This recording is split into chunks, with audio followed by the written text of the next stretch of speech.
In Minnesota are tackling the worst measles outbreak in nearly 30 years. Most of those with the disease are unvaccinated Somali American children. Minnesota has the largest Somali population in this country. And the state's health commissioner says the community has been targeted with misinformation about vaccine risk. Jamie Yukas is at Children's Minnesota Hospital, and she joins us now with this story. Jamie, good morning.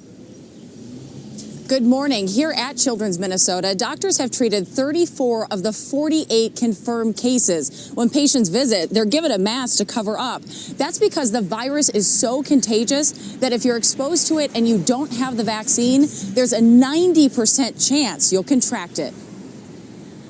Have you gone a day without having a new case? We have gone 0 days without having a new case. Patsy Stinchfield is the director for infection control at Children's Minnesota Hospital. She says the measles outbreak started about 4 weeks ago.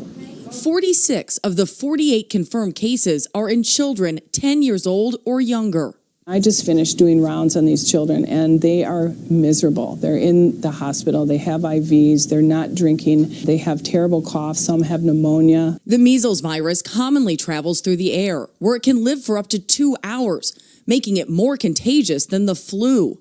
The only vaccine available in the U.S. to prevent the spread of the disease is the measles, mumps, and rubella vaccine, or MMR. 1 in 1,000 children who get measles will have encephalitis or infection in their brain. They can have permanent brain damage. They can have blindness or deafness. And so we wouldn't vaccinate if this was just a rashy illness. This is a very serious disease. In 2014, almost 90% of 2-year-old Minnesota children were vaccinated against measles. In the Somali community, that number plummeted to about 40%. Community leader Abdurizak Bihi says it's because of an unfounded fear spawned by anti-vaccine activists that MMR causes autism. Some parents, they said, at least measles is curable because they believe that thing is causing autism and they don't have a choice. Ikra Mohammed is a Somali American mother of 5 children. 4 have received the MMR vaccine, but she waited until they were older, even after getting measles herself. What was that like? A lot of hospital stay.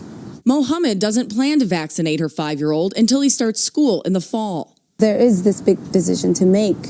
Are you going to choose to take the risk to vaccinate and get this long-term chronic illness? Or are you going to take the risk of trying to do everything that you can in your power to prevent your child from getting the measles? And it's a very hard choice. Doctors say false information linking vaccines to autism is hurting children. Do you get frustrated that this misinformation still is out there? It is frustrating because we know these diseases are contagious, they can spread, they can take children's lives, and all we have to do is go back to before we had vaccines, where the United States had 4 million cases of measles, and we will go back there if we don't continue to vaccinate.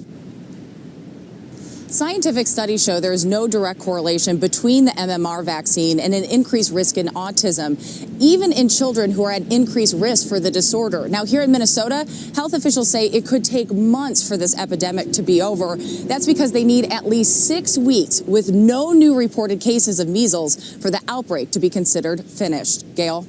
All right. Thank you, Jamie. Good information there. Thanks a lot.